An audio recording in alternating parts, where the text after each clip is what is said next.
Pues qué tal, bienvenidos una vez más a la grabación, ahora en este caso, de la segunda parte del uroanálisis.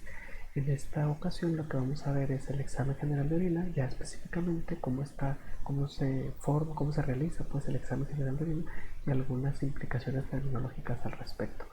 Bueno, en primera instancia tenemos pues que el examen general de orina se divide en tres tipos de exámenes: el examen físico, el examen químico y el examen microscópico, que son estos que tenemos. Déjenme le cambio el puntero.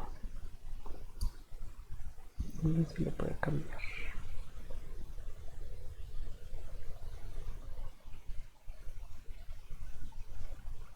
Que es el examen físico, el examen químico y el examen microscópico. Vamos a empezar primeramente con ver pues qué es la orina. Ya lo habíamos visto en la primera presentación. Y bueno, sabemos que la orina es un líquido que se forma gracias por la ultrafiltración que ocurre en el riñón, gracias a la ultrafiltración que ocurre en el riñón, es decir, la sangre que circula por los riñones, que es filtrada, y este mecanismo de filtración es el que hace que se forme la orina. Y básicamente se divide en tres pasos. Se divide en filtración glomerular, la secreción y la reabsorción. El primero, la filtración, así como recordatorio rápidamente, es cuando pasa la sangre a través del glomérulo y se filtra.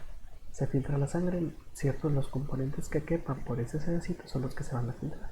La secreción es lo contrario, cuando pasa del túbulo, es decir, lo que se filtró y que no debe ser eliminado y que tenemos que regresar a la sangre para no perderlo. Eso es la secreción.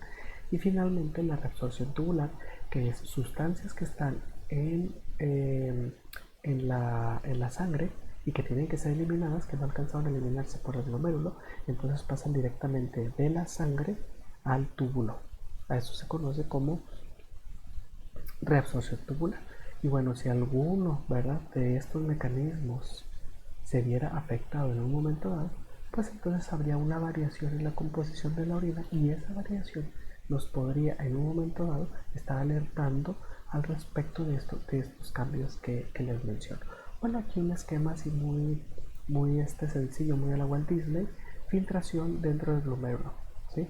Llega la sangre por aquí, se filtra, ¿sí? Llega la sangre aquí, se filtra en toda esta parte de aquí, ¿sí? A través de estas células pasan los filtrados hacia la cápsula de Bowman, que es un espacio que tenemos acá, pasan al túbulo contorneado proximal, y aquí ocurre el proceso de reabsorción, es decir, cosas que estaban en esta parte de aquí que no queremos eliminar van a salir y van a ser introducidas al torrente circulatorio.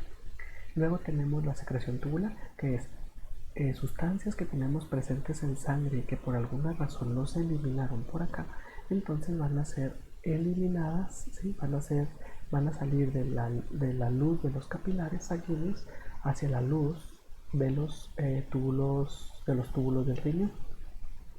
Y luego ya finalmente la concentración del mecanismo de multiplicación por capilar corriente para la final formación de orina. Este es un esquema también que ya habíamos visto en la presentación anterior. ¿Cuáles son las maneras en las que podemos obtener la muestra? Básicamente son tres.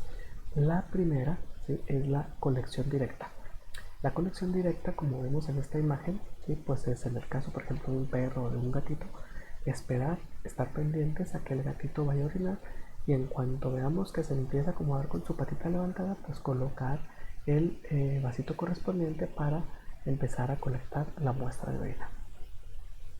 El siguiente es la cateterización, perdón. La cateterización consiste en introducir una sonda a través del meato urinario, a través del pene, en este caso si fuera un macho, ¿sí?, para que en cuanto él orine salga la muestra directamente hacia un tubo en el que nosotros podemos colectar. Pasa por esta parte de aquí, ¿sí?, y llega finalmente al tubo. Y la tercera forma en la que nosotros podemos obtener una muestra es a través del proceso de cistocentesis. Este proceso es un poco más complicado, requiere un poquito más de adiestramiento, porque lo que vamos a hacer es, desde afuera, funciona en la parte ventral para llegar directamente a la vejiga, que es donde se almacena la orina, y así ya con una aguja grandecita empezamos a succionar una vez que entramos a la vejiga para empezar a jalar la orina. Claro que esto sería más o menos como ocurría. Sin embargo, pues esta forma, la cistocentésima, nos da muestras completamente estériles. Se utiliza más para urocultivo. Esta se utiliza más para el examen general de orina. Y esta no se recomienda para hacer el urocultivo porque es muy fácil que se contaminen las ondas. Entonces nos estaría aventando por ahí contaminación extra que no está precisamente en el aparato urinario. Pero les mencionaba, la cistocentesis, ahí donde está, aquí está la cistocentesis, requiere de cierta destreza para poder llegar a donde está la vejiga. Es importante, si no se va a procesar la muestra inmediatamente, que utilicemos técnicas de conservación o de conservación. Entonces, bueno, en primer lugar, la muestra se debe de analizar preferentemente 2 horas antes de que, ¿cómo les explico? O sea, se recolecta la muestra en un tiempo determinado y que no pasen más de 2 horas de que se recolectó para que sea procesada. Si esto va a ocurrir, es decir, si van a pasar más de 2 horas, entonces lo que hay que hacer es refrigerar y analizar antes de que pasen 4 horas. Sin refrigerar pueden ser menos de 2 horas. Refrigerada hasta 4 horas. Si no se puede cumplir esto de las 4 horas, entonces lo que hay que hacer es dividir la muestra en dos. A una le vamos a agregar formalina amortiguada al 40% y la otra la vamos a llevar a congelación. En el caso de la que tenga formalina amortiguada, la formalina amortiguada se recomienda únicamente para hacer el examen físico y el examen microscópico, nunca para hacer el examen químico, porque la formalina, a pesar de que esté amortiguada, nos va a modificar muchos parámetros que se tienen en el examen químico. Y ya por congelación, pues lo vamos a utilizar para hacer las determinaciones del examen químico. Bueno, como les mencioné ahorita, el examen físico se divide en dos. El examen general de orina se divide en 3 componentes. Se divide en el examen físico, en el examen químico y en el examen microscópico. Y ahorita vamos a ir viendo paso a paso, con detalle, qué se va a revisar en cada uno de ellos. En el caso del examen, vamos a entrar ya en cuestión a cada uno de ellos. Vamos a ver primero el examen físico. En el examen físico lo que vamos a revisar son las características físicas, vaya la redundancia, de nuestra muestra de orina, la que tenemos nosotros en un tubo. Para esto hay que colocar nuestra muestra de orina en un tubo de ensayo, ya sea un tubo de ensayo normal o un tubo de ensayo cónico, ya que es ahí en donde podemos identificar de mejor manera los parámetros que se miden en el examen físico. Vamos a medir color, se va a evaluar el olor, el aspecto, el volumen, la densidad y la presencia de espuma. En el caso del color, pues sabemos que el color normal es aquel que va del amarillo pálido hasta el amarillo ámbar. Tiene que ser, ahorita lo vemos, transparente. La pigmentación de la orina está dada por algunos urocromos o por algunos otros pigmentos, ¿sí? Y cuando tenemos orinas con tonalidades muy claras, ¿sí? Tonalidades claras, estas se van a deber a que hay concentraciones bajas de solutos. Y bueno, aquí en esta tablita lo que tenemos es el color que puede presentar aparte de la tonalidad de los amarillos y qué significaría la presencia de estos colores. Un color incoloro, pues estamos hablando de una orina muy diluida que ocurre mucho en personas que toman mucha agua. Un amarillo intenso, estamos hablando de orinas muy concentradas, pueden deberse a procesos de deshidratación como en personas que no toman agua, personas que cursan con cuadros diarreicos o con sudoración excesiva. También por la presencia de bilirrubina. La bilirrubina tiene cierta coloración, cierta pigmentación amarillita, que es lo que le va a dar esa coloración a la orina. Inclusive cuando se empieza a acumular en sangre, empieza a ser transpirada, la piel y la esclerótica de los ojos se van poniendo también de color amarillo. y también por presencia de urobilinógeno, que también es de color amarillo, es que podemos tener orinas con amarillo de un color intenso. Por otro lado, hay algunas que son de amarillo verdoso. Estas de amarillo verdoso, ¿sí?, se va a deber también a las bilirrubinas y a la presencia de biliverdina. Aquí es importante destacar que tanto bilirrubina como biliverdina provienen de la degradación de la hemoglobina.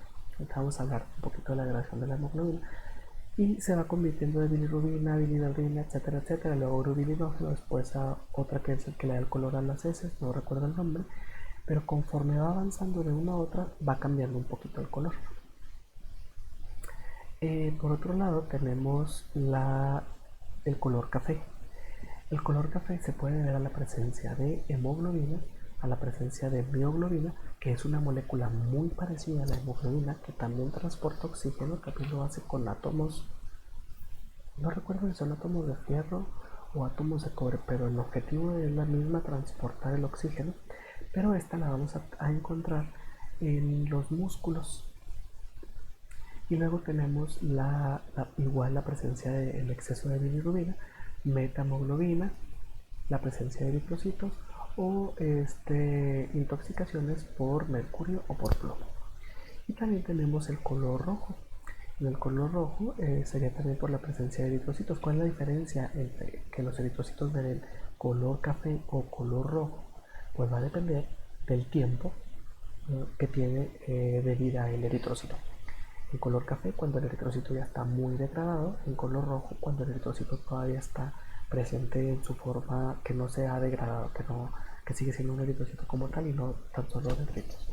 Y luego la hemoglobina también puede dar color rojo, las porfirinas, que las porfirinas provienen también de la degradación de la hemoglobina. La hemoglobina es una molécula grandota. Entonces la hemoglobina tiene en medio un grupo prostético que son porfirinas, que son las que tienen a los fierros, 4 átomos de fierro, que son las que van a estar captando o reteniendo a la molécula de oxígeno. Entonces estas porfirinas provienen de la degradación. Obtenemos todo el esqueleto aminoácidico de la proteína, y por otro lado las porfirinas, estas también le pueden dar esta coloración roja, porque al final de cuentas las porfirinas van a llevar fierro, y es el fierro pues el que en un momento dado puede estar dando ese color rojo. Y también la fenol sulftornaleína. Por otro lado, el olor. Bueno, pues ¿a qué huele la orina?, se preguntaban ustedes. De manera normal se considera un olor sui generis, así se llama. Sui generis quiere decir de su propio género o de su mismo género. Entonces, ¿a qué huele? Pues a orina, ¿sí? Sin embargo, podemos tener variaciones en los aromas. Actualmente el olor no tiene significancia clínica, por lo tanto no se reporta en el examen de laboratorio. Pero bueno, puede tener un olor amoníacal. Aquí estaríamos hablando de que hay alcaluria, es decir, hay un pH aumentado en la orina, o también la presencia de bacterias. Y tenemos por otro lado los olores frutales. Los olores frutales son muy comunes en pacientes diabéticos, ¿sí? De hecho, la diabetes se conoce como diabetes mellitus. Mellitus proviene de miel, ¿sí? Entonces, en el caso de esta enfermedad se le llamó así porque el síntoma principal eran orinas amieladas u orinas con sabor dulce, que luego se detectó que eran olores frutales. Sin embargo, antes los doctores, dirán ustedes que qué grotesco, ¿verdad?, pero los doctores probaban la orina para saber si estaba dulce o no, y ir más o menos ahí orientando el diagnóstico.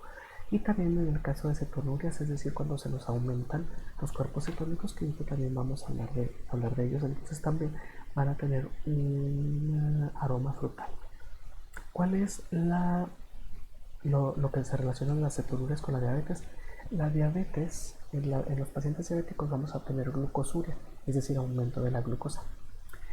Y las cetonurias es aumento de cuerpos cetónicos o presencia, de cuerpos cetónicos en orina, o presencia de glucosa en orina en el caso de glucosuria, porque es importante destacar que no debe estar presente nada.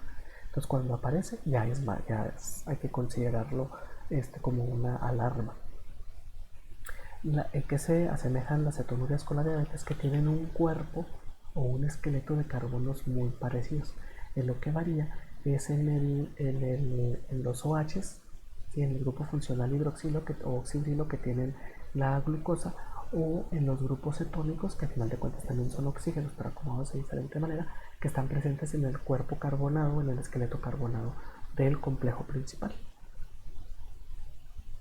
El aspecto, bueno, de manera normal el aspecto debe ser transparente, totalmente transparente, no debe de tener nada de turbiedad, ¿sí?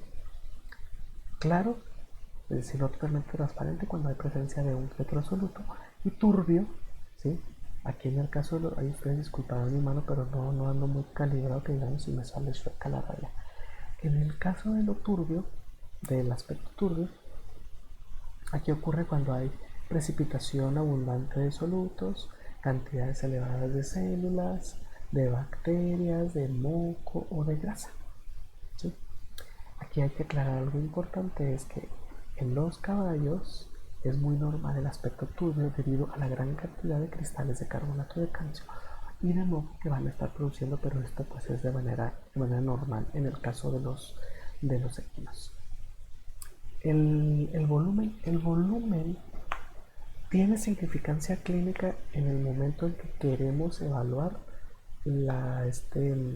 como que el funcionamiento renal, pero de manera normal no se va a medir el volumen para el examen general de orina. En promedio, el volumen de orina producido por kilogramo de peso corporal en 24 horas es de 25 a 40 mililitros en el perro, 10 a 20 mililitros en el gato, 16 a 40 en el bovino, 5 a 15 en el caballo, 5 a 30 en el cerdo y 10 a 35 en la cabra y el borrego. Sin embargo, esto pareciera poquito, ¿sí? Pero estas cantidades son los mililitros producidos por kilogramo de peso en 24 horas. ¿Sí? Por ejemplo, un perrito pequeño, de raza pequeña, que pese ¿qué serán? Unos 5 kilos, estamos hablando de que en promedio por día tendría que producir más o menos 25 por 5 serían 125 mililitros aproximadamente por día, un perro pequeño. Si ya un perro más grande, pues irá produciendo más, o un animal más grande.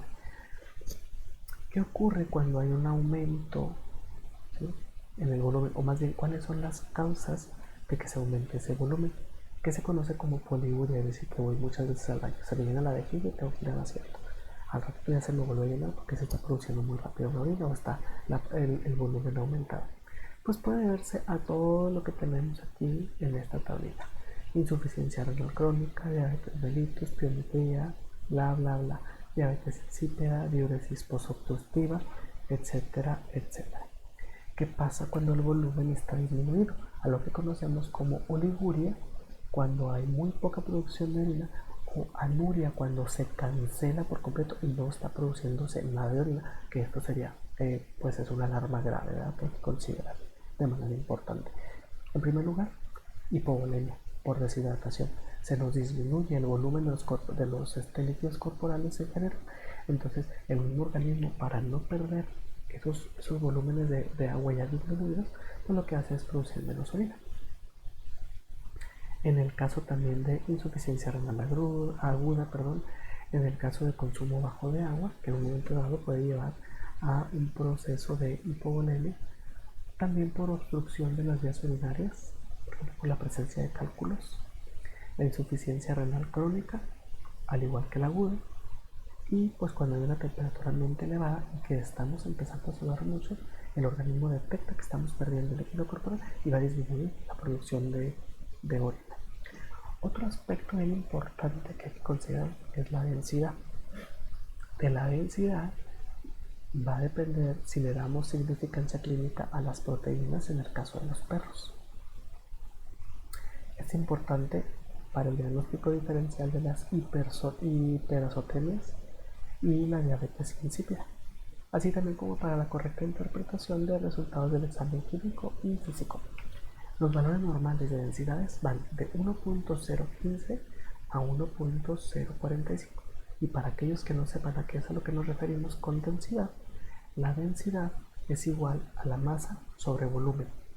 La densidad nos hace referencia a qué volumen, de manera física, así como una propiedad física de la materia, la densidad nos dice qué volumen ocupa en el espacio una determinada masa o la masa de un determinado objeto. En el caso de ya muestras de orina, la densidad nos está diciendo qué tanto soluto está presente o no. ¿Con qué lo comparamos? Lo comparamos con la densidad del agua. Por ejemplo, el agua tiene una densidad de 0, considerando que el agua pura no tiene solutos en ella. En el laboratorio utilizamos como agua pura el agua desionizada, no tiene iones, no tiene solutos, no tiene nada. Ahí sí podemos decir que la densidad del agua es exactamente de 1. Entonces ya se imaginarán que si la densidad me quedó el cursor, aquí está, que si la densidad va aumentando, como podemos observar aquí, a diferencia de la del agua, entonces va aumentando también la cantidad de solutos que se encuentran presentes en esta. El examen físico que debemos de tener muy en cuenta es la espuma. Una orina normal va a producir espuma, sobre todo a la hora de que está cayendo en el lugar en donde la estemos depositando. Por ejemplo, en el mingitorio, en el excusado, ¿sí? El hecho de que esté friccionando la orina con el agua que está presente en el inodoro va a hacer que se genere espuma. Sin embargo, esta espuma se va a deshacer rápidamente. Pero hay casos en los que no se va a deshacer rápidamente. Por ejemplo, como en el caso de la bilirrubinuria, se va a formar una espuma de color amarillo verdoso y de manera así como intenso, y no va a desaparecer rápidamente. También en presencia de proteínas es común que se forme mucha espuma y que tampoco desaparezca de manera rápida. Esto fue todo lo relacionado con el examen físico. Ahora vamos a ver lo relacionado con el examen químico, es decir, cuáles son las características químicas que le vamos a analizar nosotros a la orina. ¿Qué es lo que nosotros le podemos determinar en el examen químico? El urobilirrógeno, la glucosa, los cuerpos cetónicos, las bilirrubinas, las proteínas, los nitritos, los leucocitos, la sangre. La sangre también entra en el examen microscópico. Y el pH. Bueno, pH y densidad se pueden considerar del físico, más densidad, pero pH también lo vamos a ver aquí. ¿Sí? Vamos a ver entonces, disculpen, el pH es meramente el químico, el que puede ser de físico, el que es de físico es densidad. ¿Sí? Entonces, vamos a ver la medición del pH. La medición del pH, bueno, el pH, que es el potencial de hidrógeno, es decir, es la cantidad de iones hidrógeno, de iones hidrógenos con carga positiva, es decir, son hidrógenos que perdieron uno de sus electrones, su único electrón que tiene, les queda nada más un protón y el protón tiene carga positiva. Por lo tanto, el pH es el potencial hidrógeno, pero de los hidrógenos cargados positivamente. ¿Sí? En el caso de los animales, hay que destacar, bueno, también de los humanos, ¿verdad? Hay que destacar que el pH está dado principalmente, este cursor, por la dieta. ¿Sí? Podemos tener dietas alcalinas, podemos tener dietas ricas en radicales amonios, fosfatos y sulfatos, ¿sí? Dietas ricas en carbonato. Entonces, esta me va a aumentar el pH. En el caso de los animales herbívoros vamos a tener regularmente orinas alcalinas, y en el caso de los carnívoros vamos a tener orinas ácidas. Y aquí en esta tablita pues les muestro los valores de referencia del pH en ciertas especies. ¿Cuáles son las causas de que haya un aumento en el pH? Es decir, que se me alcalinice el pH, o que se disminuya la cantidad de iones hidrógenos con carga positiva. Pues puede ser por infecciones urinarias causadas por bacterias que van a producir ureasas, y las ureasas son enzimas que degradan la urea. Al degradar la urea, que está formada por nitrógeno, como ya habíamos visto en la presentación anterior, este nitrógeno se queda presente por ahí en las muestras de orina y me va a alcalinizar el medio. Puede ser por también acidosis tubular renal, alcalosis metabólico respiratoria, que es importante destacar que el pH del, del cuerpo, principalmente del aparato circulatorio de la sangre, es regulado por los pulmones y por el riñón. Cuando es regulado por el riñón se dice que es una regulación metabólica, y cuando es regulado por los pulmones es una regulación respiratoria. En el caso de alcalosis tanto metabólica como respiratoria se va a aumentar el pH de la orina, y por la presencia también de sustancias alcalinizantes como estas que tenemos acá, y también de algunos diuréticos como la clorotiazida, también hacen que se aumente el pH. Pero por otro lado, así como aumenta el pH, así como se nos alcaliniza el medio, también puede disminuir el pH. Y entre más bajo esté el pH, más cantidad de iones hidrógeno cargados positivamente vamos a tener. Y ustedes dirán, bueno, si estamos hablando de pH, de potencial de hidrógeno, a lo mejor la lógica nos diría que entre más pH, pues más hidrógenos presentes, y entre menos pH, menos hidrógenos presentes. Pues en este caso no ocurre así, porque la escala que utilizamos de pH, que va de 0 a 14, es una escala logarítmica, y las escalas logarítmicas me invierten la magnitud de los números que yo estoy utilizando, de tal manera que entre más pequeño sea el número, va a implicar que es un valor más grande, o que tiene una magnitud más grande, aunque yo vea muy pequeño el número. Y si yo veo muy grande el número, por ejemplo un pH de 14, ¿sí?, es un pH más grande que 1, ¿sí?, pero la magnitud es menor, y la magnitud en este caso sería la cantidad de iones hidrógeno cargados positivamente que tenemos ahí presentes. Entonces la disminución del pH es cuando se nos acidifica el medio, y se puede ver acidosis metabólica, acidosis ruminal, acidosis diabética, diarreas agudas, bla bla bla bla bla bla bla. Aquí las tenemos estas. Por otro lado, tenemos a las proteínas. Las proteínas también se analizan dentro del examen químico del examen general de orina. En animales sanos no vamos a detectar proteínas, no se debe detectar proteínas. ¿Por qué no se debe detectar proteínas? Porque las proteínas son lo suficientemente grandes como para que no quepan por el filtro o por el sedazo inicial en el glomérulo del riñón o de las nefronas de los riñones. Por eso no debe de haber, de manera normal, no debe de haber proteínas. En perros y en gatos se pueden detectar proteínas de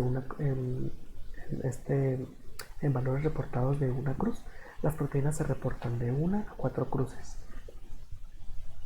Si en un examen de general de orina yo veo que hay proteínas en una cruz, pero la densidad es superior a 1.025, entonces va a carecer de valor diagnóstico.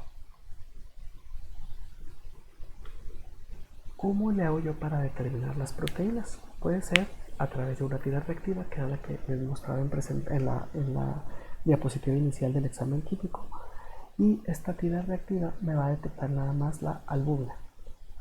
Por otro lado, puedo utilizar la técnica del ácido sulfosalicílico, y aquí voy a poder determinar al mismo tiempo tanto la albúmina como las globulinas. Las globulinas son las inmunoglobulinas. Bueno, perdón. Dentro de las globulinas, que son muchas las globulinas que hay, están las gamma globulinas, que las gamma globulinas son las inmunoglobulinas las responsables de defender al cuerpo humano. Y bueno, aquí hay que usar sulfosalicílico al 5% en un volumen igual de orina. Si yo tengo 1 mililitro de orina, pues le voy a agregar 1 mililitro de ácido sulfosalicílico al 5%. Y aquí tengo yo los resultados que se miden por turbidez. A esta técnica de medir por turbidez, de medir la turbidez, se le conoce como turbidimetría o nefelometría, es la otra que de pronto se me va el nombre. Y pues aquí podemos ver, esto es con la técnica del ácido sulfosalicílico. Si yo veo una turbidez ligera, ¿sí?, a través del tubo, entonces es de 0.3, yo voy a reportar una cruz.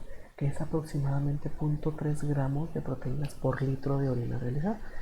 Vean aquí, ¿sí? Para medir la turbidez se utiliza poner un periódico o poner un texto, ¿sí? Por detrás de los tubos. Si yo puedo leer con claridad, ¿sí? A través de las letras que están presentes, entonces estoy hablando de que no hay turbidez, por lo tanto sería un resultado negativo. Por otro lado, si yo veo ya un poquito más borrosas las letras, entonces ya estoy hablando de que hay una turbidez ligera. Si ya se me impide un poco más ver, entonces una turbidez moderada. Ya cuando no veo las letras, que veo puras sombras como estoy viendo acá, entonces una precipitación de proteína, ¿sí? Y cuando ya veo yo nada a través del tubo, entonces ahí ya lo que ocurrió es que hubo un proceso de coagulación, porque en esta técnica del ácido sulfosalicílico lo que ocurre es que empiezan a coagularse las globulinas, las proteínas, empiezan a formar coágulos. Entonces, dependiendo del tipo, de la cantidad de turbidez, es si tengo 0.3 gramos de proteína por litro, una cruz, 2 cruces 1 gramos de proteínas por litro, 3 cruces 3 gramos de proteína por litro y 4 cruces 10 gramos de proteína por litro. Y aquí en esta tablita tenemos el significado clínico de las proteínas en orina. Las proteínas en orina las podemos tener presentes. Siempre que las tenemos presentes, vamos a estar hablando de que hay un daño renal, ¿sí? O de que puede haber un daño previo al riñón, como en el caso de como en el caso de las situaciones prerrenales, dentro de las cuales tenemos la hemólisis intravascular, es decir, hemólisis que está ocurriendo adentro del vaso sanguíneo, injuria muscular. Bueno, por injuria se me hace que esta tabla la hemos de haber conseguido de algún libro argentino o español, lo que sé yo. Entonces esta injuria es un daño muscular, inflamación o infección severa o mieloma múltiple. En estas situaciones, ¿sí?, la presencia de proteínas no está dada por un daño en el riñón, sino por una situación previa al riñón. También puede estar dada ya por cuestiones específicamente renales, como puede ser alteraciones en el glomérulo, enfermedad por complejos inmunes, se forman unos complejos inmunes grandotes que precipitan y van dañando los glomérulos, y por nefropatía diabética, ¿sí?, ejercicio extenuante, deshidratación, etcétera, etcétera. Y luego, por otro lado, tenemos cuando hay desórdenes tubulares, ¿sí? Estos desórdenes tubulares, acuérdense que está el riñón. Si nos vamos yendo hacia abajo, hacia lo microscópico, pues nos vamos a llegar a que está formado por la nefrona.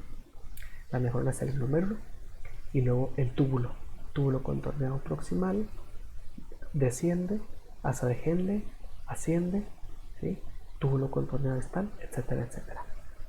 Entonces ahí se puede ver a síndrome de Fanconi, agentes tóxicos o infección viral severa. Y también puede haber situaciones postrenales, es decir, previas al riñón. Y esto se puede ver a infección, inflamación del tracto urinario bajo, es decir, acuérdense que todo el sistema urinario está formado por riñones, uréteres, vejiga, etcétera, etcétera, ¿no? Entonces, cuando ya la orina sale del riñón, pues ya estaríamos hablando de que hay una situación ahí postrenal. Se puede ver a traumatismos, contaminación con menstruación, eso es muy común en el caso de las mujeres cuando tienen la regla, contaminación con líquido seminal, los hombres, por ejemplo, cuando tuvieron no precisamente orgasmos, sino que tuvieron estímulos sexuales que hicieron que se empezara a producir el líquido seminal, que es rico en proteínas, abundante en proteínas, va a producir o va a ocasionar que me salgan proteínas en orina.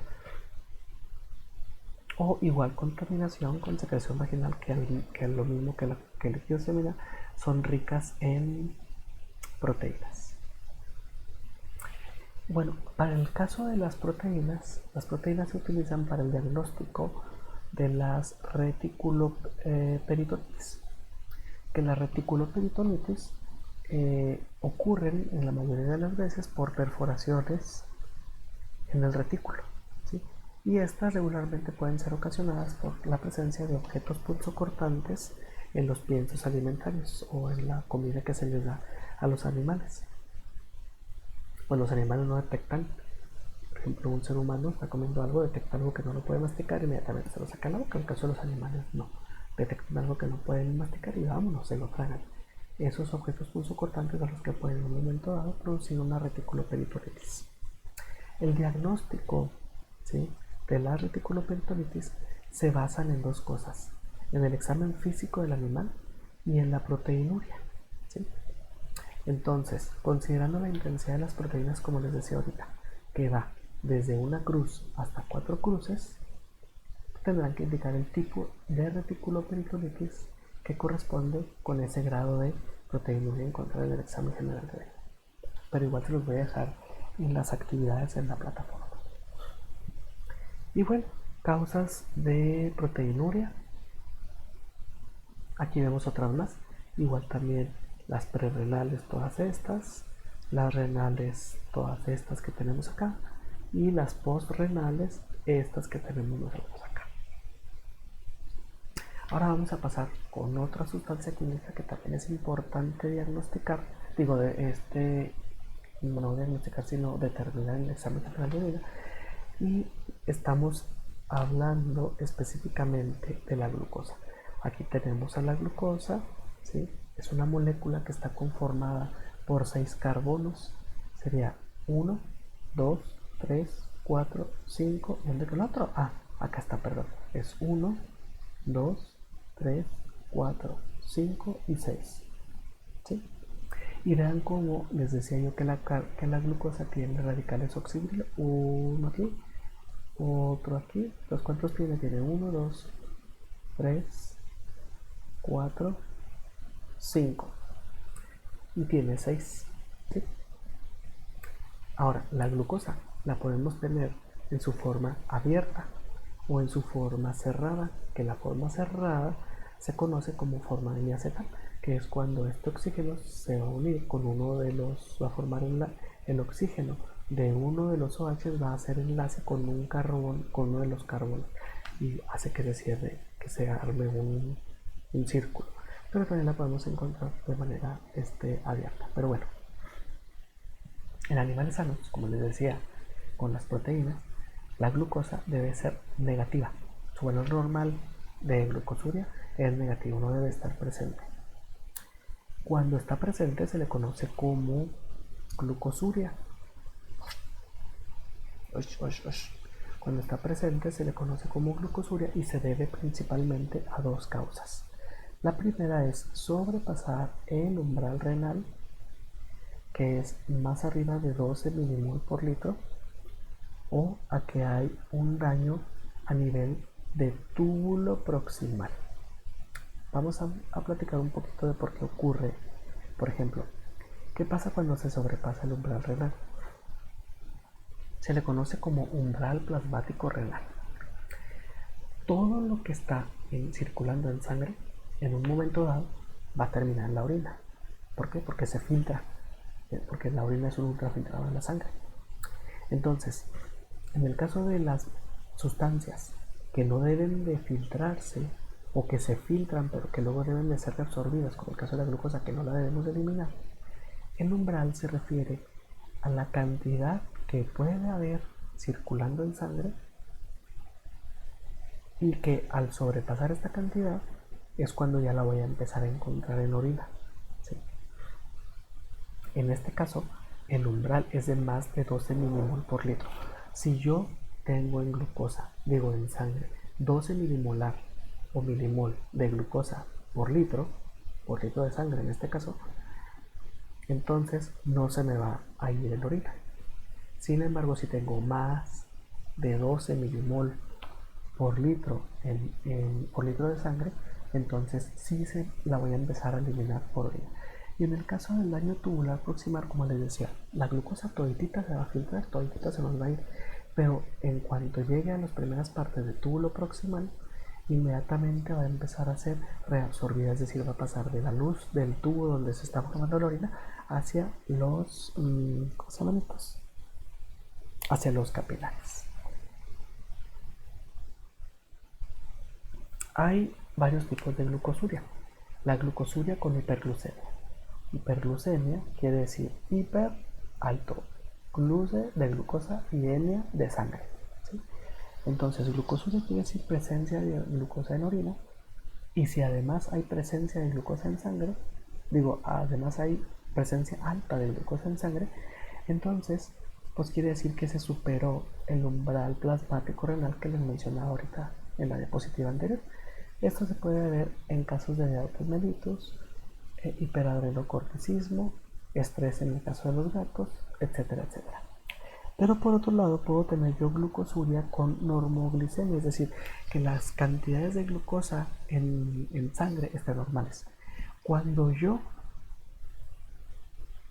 tengo una glucosa plasmática normal y veo que hay glucosa en orina, entonces ahí hay que poner especial atención porque entonces el daño puede estar en el riñón, no como acá, ¿sí?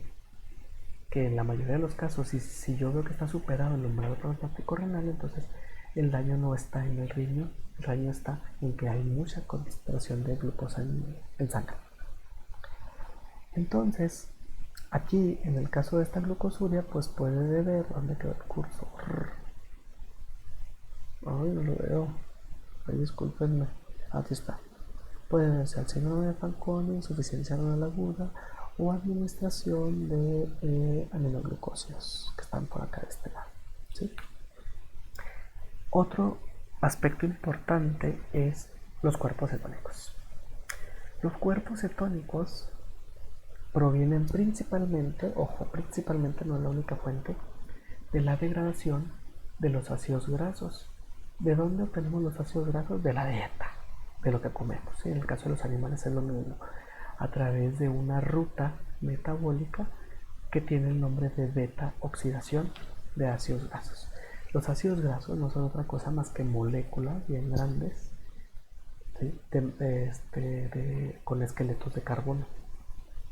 Entonces, esta beta oxidación lo que hace es estas moléculas grandes de carbono irlas rompiendo en moléculas de 2 carbonos, es decir, rompe, ahí van 2 carbonos, rompe, ahí van 2 carbonos, rompe, ahí van 2 carbonos. La misma ruta lo que va a hacer es incorporar coenzima A, que es una molécula sulfonada. Esta coenzima la va incorporando una coenzima a dos carbonos, otra coenzima a otros 2 carbonos, y se forma una molécula llamada como acetilcoenzima A, la cual es el precursor del ciclo de Krebs. Esta acetilcoenzima A llega al ciclo de Krebs para que se forme energía, se va a formar un poquito de CO2, se va a formar un poquito de agua y sobre todo se van a formar de manera importante unos cofactores, que estos cofactores son los que van a llevar los electrones iniciales que requiere la cadena de transporte de electrones para la generación de grandes cantidades de ATP, porque en el ciclo de Krebs salen poquitos ATPs, que es la energía. En donde realmente se produce la gran cantidad de energía es en la cadena respiratoria. Pero bueno, ¿qué pasa? Cuando hay gran cantidad de ácidos grasos, cuando hay gran cantidad de ácidos grasos puede ocurrir, lo primero que va a ocurrir es que se van a almacenar en forma de grasa en los adipocitos y vamos a empezar a engordar. Pero si por alguna razón este exceso de ácidos grasos se empieza a movilizar, ahorita vamos a ver en qué momento se puede movilizar en un momento dado, si estos ácidos grasos se empiezan a movilizar, se van a movilizar a través de la beta oxidación. Entonces se va a producir mucha acetilcoenzima A. Si la reserva de energía, porque la acetilcoenzima A llega al ciclo de Krebs, ¿verdad? Si este ciclo llega aquí, pero si las reservas de energía son las adecuadas, es decir, ya hay suficiente cantidad de ATP para abastecer la demanda de energía de las células, entonces este ciclo de Krebs, que tiene sus propios procesos de regulación, se va a empezar a frenar. ¿Y qué va a pasar con esa acetilcoenzima que se está produciendo? Además, se va a empezar a acumular. El organismo, que es un reactor súper funcional, lo que va a hacer con esa acetilcoenzima es unirla a una molécula de acetilcoenzima, posteriormente lo va a unir a otra molécula de de acetilcoenzima para producir una molécula que se conoce como ácido acetoacético. ¿Sí? Este ácido acetoacético va a dar lugar al ácido hidroxibutírico y a la acetona, que son los cuerpos cetónicos. Y todo esto va a ocurrir en el hígado. Pero como les mencionaba, no son las ácidos grasos no son la única fuente de acetilcoenzima. En el caso de la glucosa, ¿sí? De la glucosa obtengo piruvato y del piruvato yo voy a tener acetilcoenzima A que luego va al ciclo de Krebs y bla bla bla. ¿Sí? Si esta acetilcoenzima A se me empieza a aumentar, al igual que esta que proviene de la beta oxidación de ácidos grasos, me va a dar la formación de cuerpos cetónicos.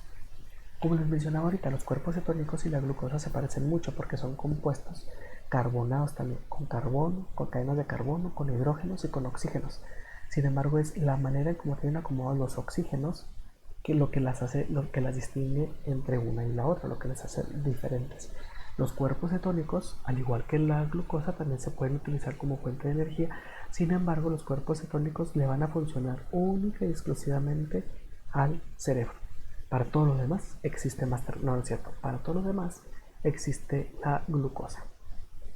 Y bueno, ¿cómo se detectan los cuerpos cetónicos? Pues en animales no es recomendable, ¿sí? En animales no es recomendable utilizar la tira reactiva corriente normal para detectar cuerpos cetónicos. Ahí lo recomendable es utilizar el kit que se conoce como ACTest, que utiliza nitroprusiato de sodio. Y lo vamos a ver también por coloración.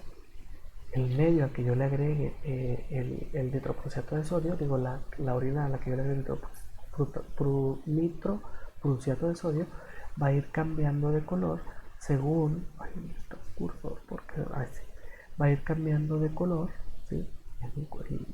En la tonalidad de los lila, se va a ir aumentando según la cantidad de cuerpos cetónicos. Entre más cuerpos cetónicos, más intenso el color. Y bueno, las causas de cetonuria: cetosis en vacas lecheras, lipidosis hepática, que ustedes ya por ahí en algún momento dado debieron de haber realizado una tarea que consistía en decir por qué se aumentaban, no, perdón, cuál era la fisiopatología de alguna de estas enfermedades o de alguna de estas condiciones que hacían que se aumentara la cetonuria. Por otro lado tenemos las bilirrubinas. Las bilirrubinas las podemos detectar con la tira reactiva normal o con el uso del ICTO-test. Las bilirrubinas son proteínas, ¿sí? Sí. Entonces, al igual que el resto de las proteínas, deben de estar negativas en orinas, ¿sí?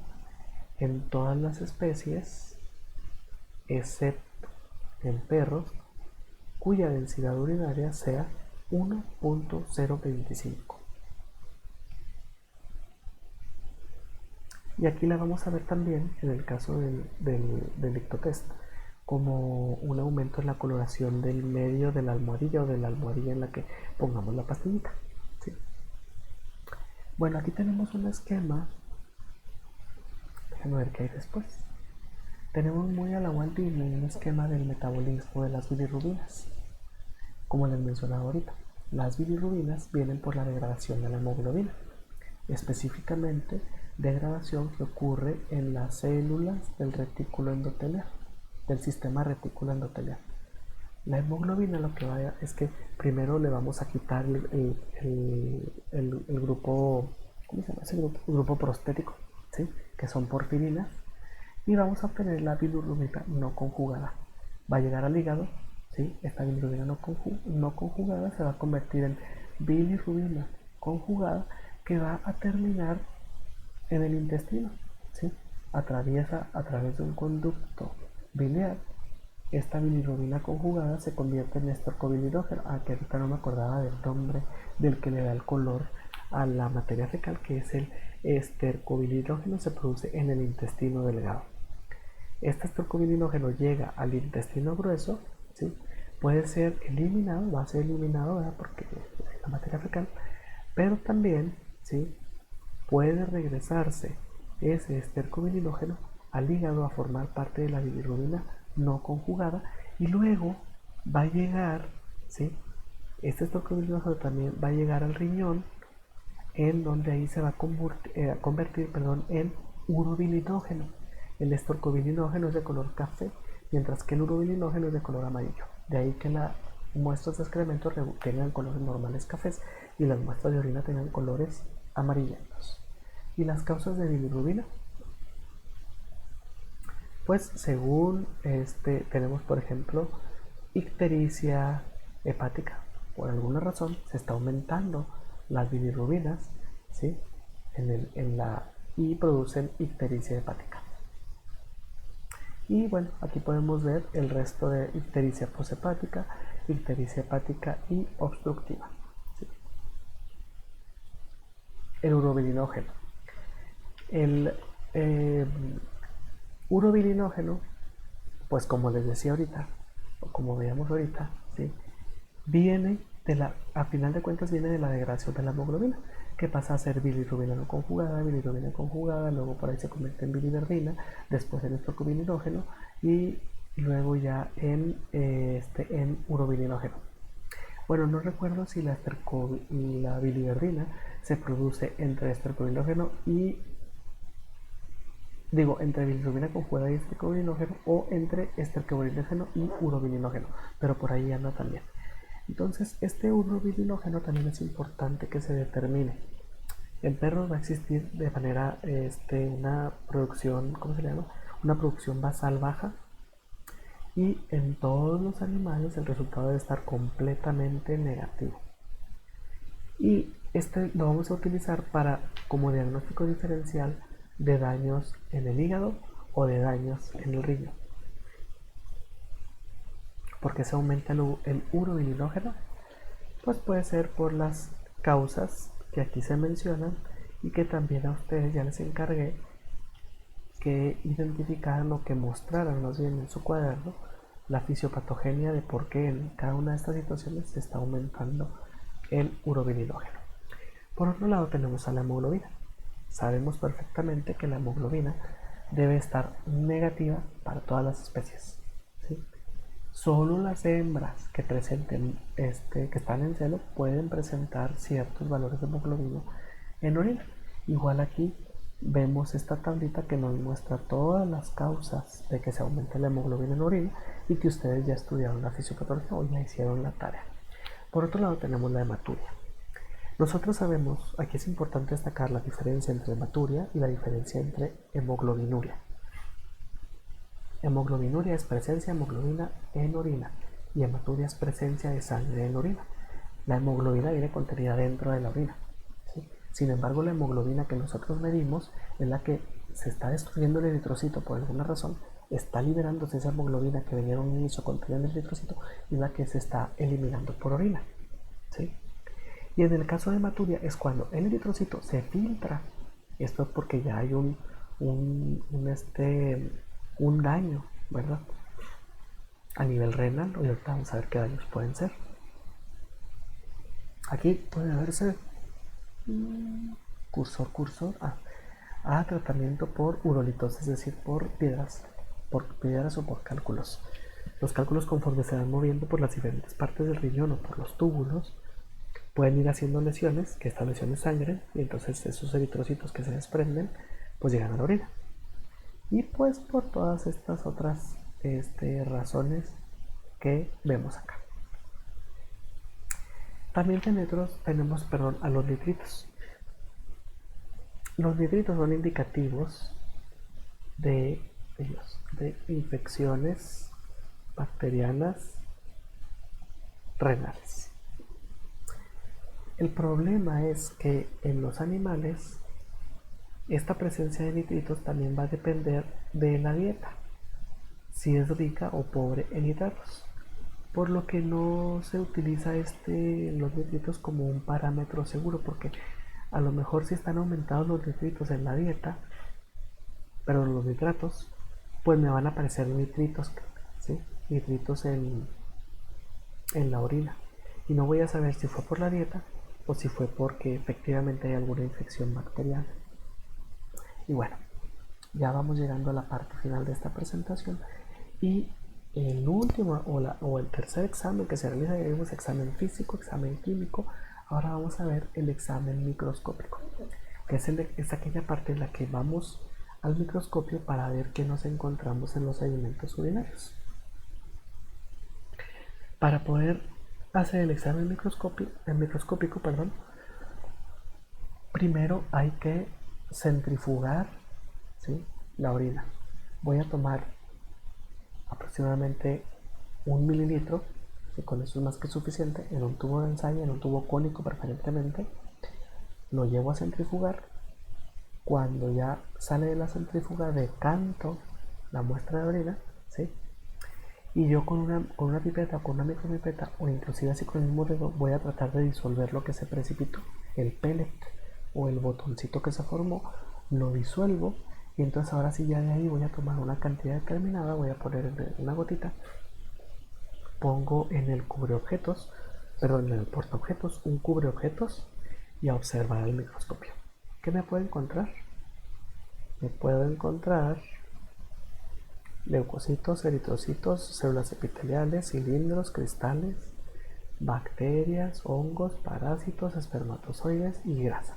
Y vamos a tratar de ver cada uno de ellos. En primer lugar, los leucocitos. Hay valores normales de leucocitos que van de 0 a 5 por campo. Y un campo, para que les quede claro, es, si yo me asomo al microscopio, voy a ver un círculo, ¿sí? Ese círculo es un campo. Si yo me muevo hacia otro lado, voy a ver otro campo diferente. Entonces, si yo cuento de 0 a 5 por campo, estoy hablando de que es un valor normal. Si ya veo yo más de 5 por campo, puede ser indicativo de un proceso inflamatorio o de un proceso infeccioso. Los eritrocitos.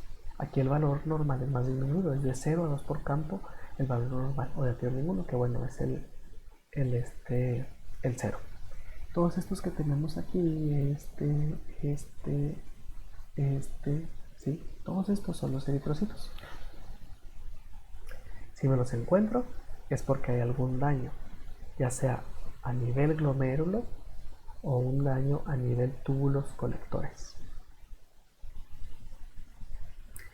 Por otro lado, yo puedo observar células epiteliales. Como sabemos, la orina se forma a través de la concentración, a través de su concentración, pasando por diferentes tubos. Todos los tubos en el organismo, en cualquier organismo vivo, están formados por epitelios, es decir, por células contiguas una enseguida de otra. Estas células en un momento dado pueden desprenderse, ya sea células directamente del riñón, células escamosas, que son las que forman los epitelios, ¿sí?, como vemos estas aquí, que también se les conoce como células pavimentosas. Se les conoce de esta manera porque forman como el pavimento de los tubos, ¿sí?, por adentro del tubo. Células del estrato medio, que en el caso de las células tubulares, células transitorias y células renales. Vamos a empezar con las células escamosas, que también se conocen como células pavimentosas. Tienen esta estructura que no las define muy bien, ¿sí? Un poquito, si se fijan, tiene como que varios lados, 1, 2, 3, 4, 5 lados, 1, 2, 3, 4, 5 lados también, y son como que tienen cierta forma pentagonal o en algunos casos hexagonal. Y estas células escamosas van a provenir de la última porción de la uretra, del prepucio y de la vagina. Tenemos también las células tubulares. Estas, las tubulares, las vamos a observar cuando hay procesos inflamatorios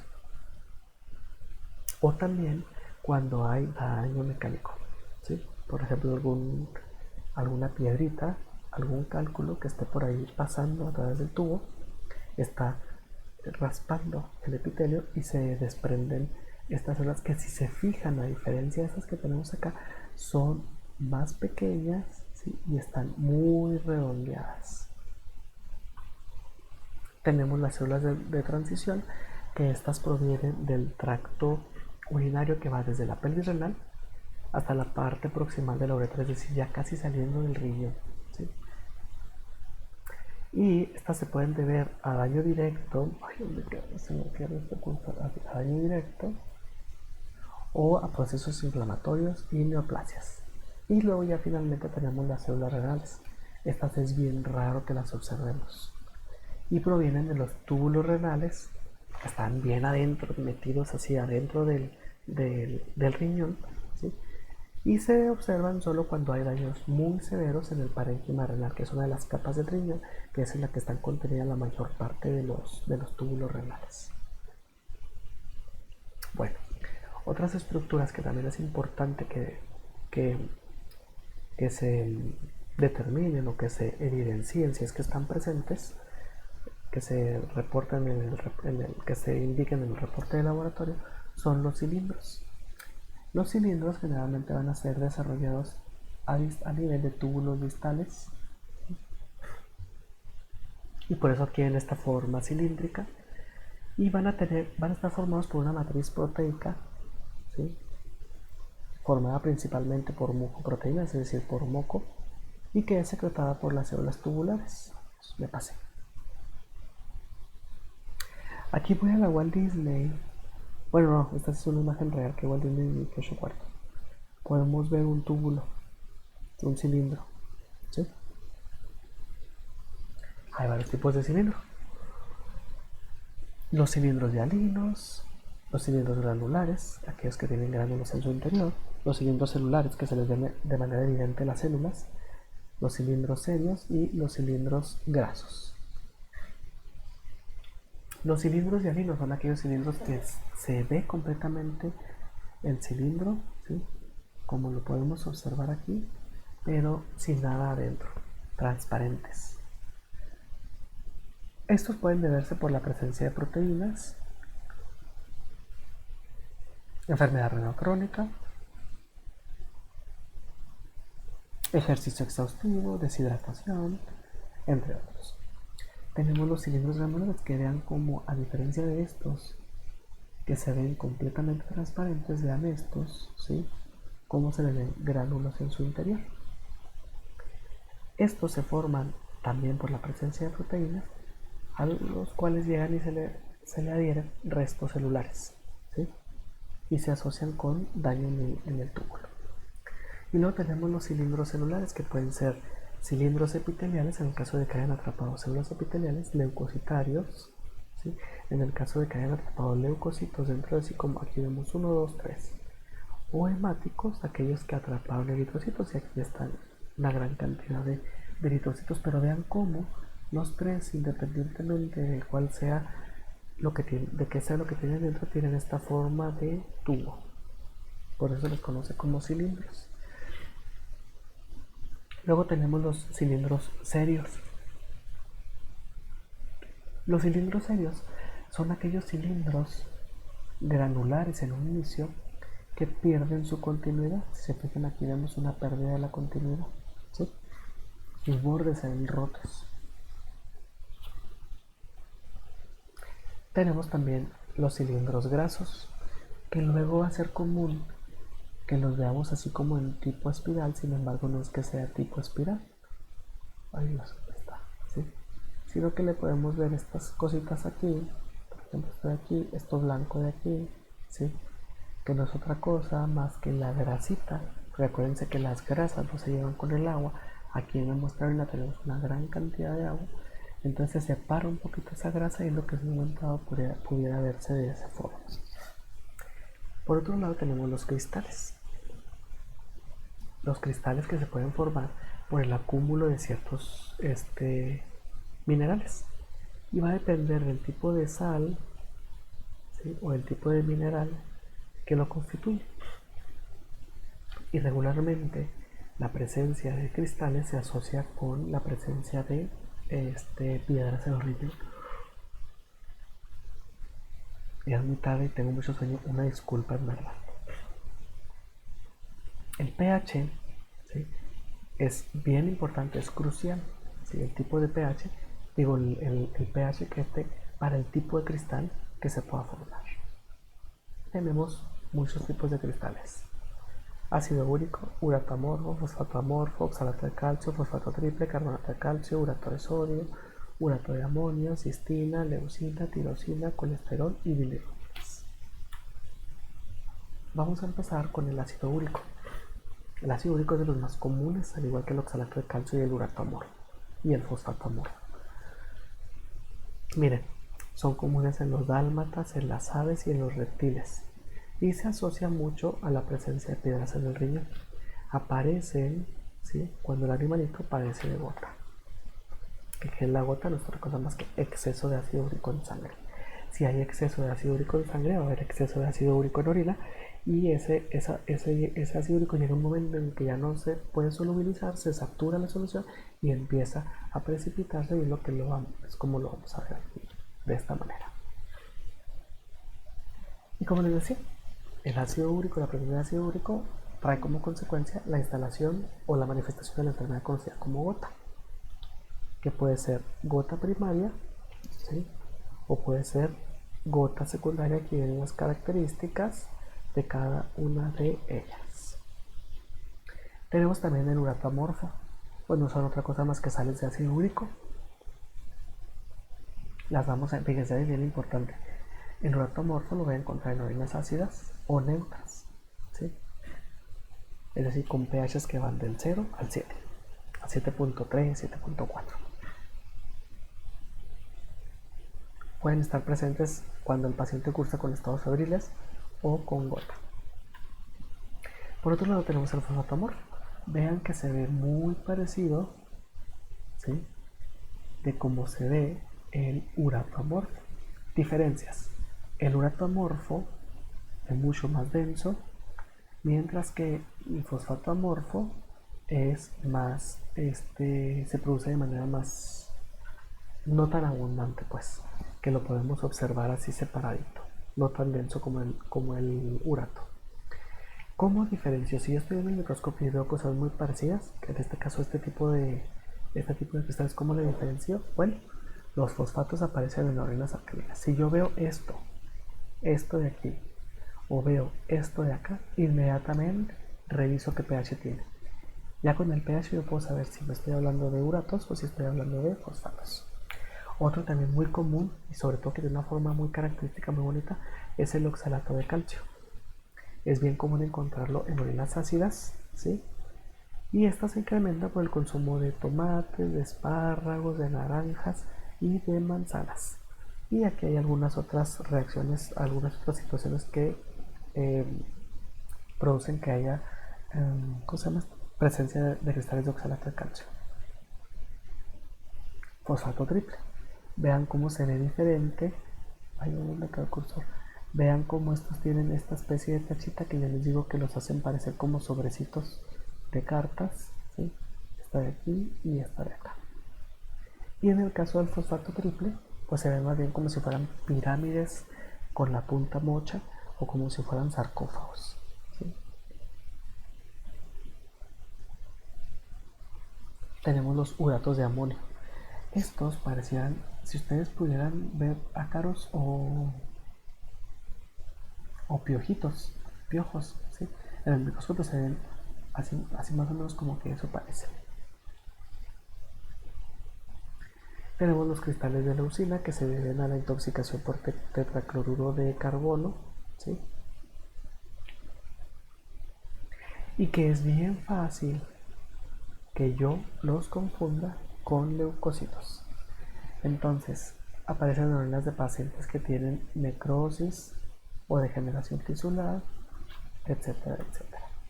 Luego tenemos los cristales de tirosina. A diferencia de los anteriores, que son redonditos o que tienen formas hexagonales, en el caso de los cristales de tirosina van a tener formas de espigas, así, alargados. Tenemos los cristales de cistina, que aparecen en pHs ácidos, son hexagonales, ¿sí?, y se asocian a desórdenes del metabolismo proteico. Cristales de colesterol. Los cristales de colesterol son bien característicos porque vean cómo presentan una forma como de plano de una ciudad, ¿sí? Estos se deben en caso de hipercolesterolemia, síndrome nefrótico, obstrucción de la circulación linfática abdominal, etcétera, etcétera. Y son normales en perros y en gatos. Tenemos el carbonato de calcio y el urato de sodio. El carbonato de calcio es muy común en los caballos y ambos se asocian a cristalurías, ¿sí? Y el carbonato de calcio aparece en pHs alcalinos. Luego también tenemos cristales de bilirrubina. La bilirrubina que venimos mencionando hace tiempo, que proviene de la degradación de la hemoglobina, si está abundante en sangre, lo más probable es que la vaya a encontrar en orina y que vaya a encontrar incluso la presencia de estos cristales, ¿sí? Como se aumenta mucho la concentración de bilirrubina, llega un momento en que satura la solución y empieza a precipitar esta bilirrubina. Por otro lado, también nos podemos encontrar microorganismos, como pueden ser las bacterias, ¿sí? Y los hongos. En el caso de las bacterias, las vamos a ver con este punteado, punteado, punteado, o en forma de en forma de bacilos, ¿sí? La presencia de bacterias o la presencia de hongos, que en este caso son hongos levaduriformes. Aquí inclusive vemos a las levaduras que están gemando, ¿sí? Entonces van a depender de la calidad de la muestra. Una muestra que yo dejé pasar mucho tiempo, se va a aumentar la cantidad de bacterias y también se puede aumentar la cantidad de hongos, suponiendo que tuvo hongos levaduriformes que tenían muy poquitos, que pudieran pasar desapercibidos en un momento dado. Si la orina pasa mucho tiempo ahí estancada sin procesar, entonces se pueden empezar a multiplicar estos al igual que estos, ¿sí? ¿Cómo los identifico o los diferencio de, por ejemplo, el urato amorfo o el fosfato? Que estos van a presentar movimiento, los puntitos van a estar vibrando, ¿sí? Espermatozoides, en el caso de muestras que pues evidentemente están contaminadas con semen, ¿sí? Por lo que carecen de significado clínico, ¿sí? Y pues a ustedes yo que les voy a decir de cómo es un espermatozoide, pues ni modo que no sepan. Tenemos también parásitos. Pues los parásitos sabemos que son organismos que pueden ser microscópicos o que pueden ser macroscópicos. En el caso de los gusanos, por ejemplo, son macroscópicos, sin embargo, las estructuras encargadas de la reproducción, que son los huevos, son microscópicos. Podemos encontrarlos en orinas, sobre todo en aquellos parásitos que infectan el riñón, como por ejemplo Capillaria plica, en el caso del perro, Stephanurus dentatus, en el caso del cerdo, y Dioctofima renal en el caso de perros y bisones. Inclusive aquí se les dio el término específico, ¿sí?, de renales. Y bueno, valores de referencia que yo ya en un momento dado les había también solicitado en las tareas previas. Con esto terminamos la parte de examen general de orina. Ya saben, si tienen dudas al respecto del documento que les pasé o al respecto de esta presentación, no duden en hacérmela saber a través de correo electrónico o a través de WhatsApp. Yo estoy disponible para aclararlas. Si son muchas las dudas o si varios compañeros tienen la misma duda, me dicen también y podemos armar una sesión en Zoom, en Meet o en una que por ahí luego me enseñaron, que ya no recuerdo cómo se llama, pero que también está muy, pues al parecer es muy funcional. Entonces con esto terminamos el día de hoy. Estén pendientes para las siguientes tareas y para las siguientes presentaciones que vamos a ver durante estos días. Muchísimas gracias y hasta pronto.